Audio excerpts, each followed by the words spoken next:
Hi guys, welcome back to my channel. So for today's video, I'm going to show you guys how to get a slit throat. I did it a super easy way. It's nothing perfect, but it's going to be really simple. I'm taking a duo lash glue and I'm applying this in a rectangular shape across my neck where I want the slit to be. This is going to help to stick the piece of tape that I'm going to be using next a lot better to my neck, and it's going to make sure that all the edges don't come off.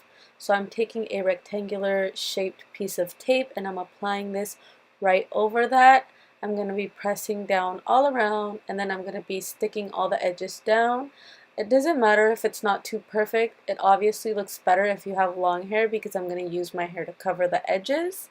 So I'm going to let this dry for just a little bit, and I'm not too worried about sticking the middle part of the tape down well because I'm going to be cutting into that. I'm going to take some foundation and I'm going to apply this all over the tape to blend it in with my face and my neck. It's obviously not going to be perfect. If you want, you can set it with powder, but I'm just using it like this, and I applied probably 2 or 3 layers of this. For the most part, all I was really trying to do was get rid of the shininess of the tape.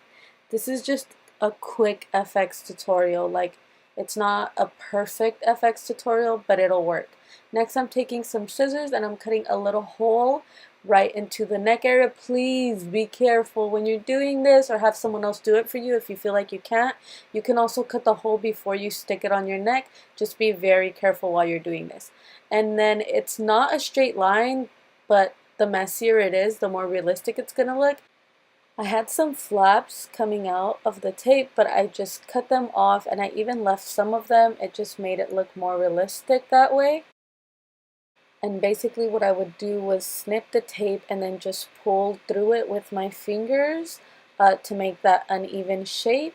Some of the loose flaps of tape I also ended up just folding together, and I found that that looked really nice. I'm next going to go into my Anastasia lip palette, and I'm taking a couple of the red shades on a blending brush, and I'm just applying this messily all around the cut area.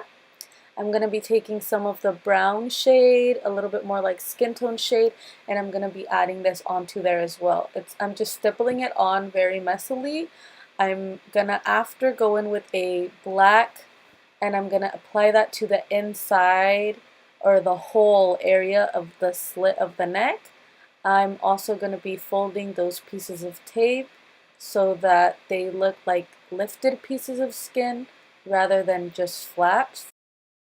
Don't forget this step because the black is going to create depth, and that's going to make your cut look a lot more realistic. So make sure you get every single area. We are going to be covering this with blood, so it doesn't have to be perfect at all, but you do want to make sure that you have enough black around the cut.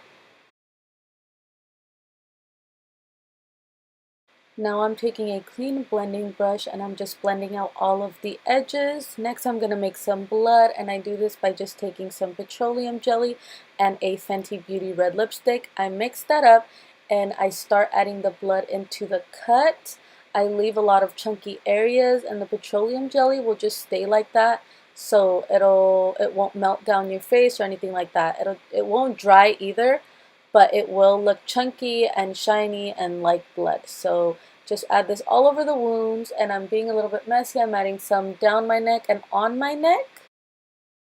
And you could add more or less blood, whatever your preference is. I kind of left it a little bit clean. Afterwards, I also grab my hair and I bring it down the side so that you can't see the end of the tape. I had so much fun doing this tutorial. I hope you all enjoyed it, and I will see you guys in my next video. Bye!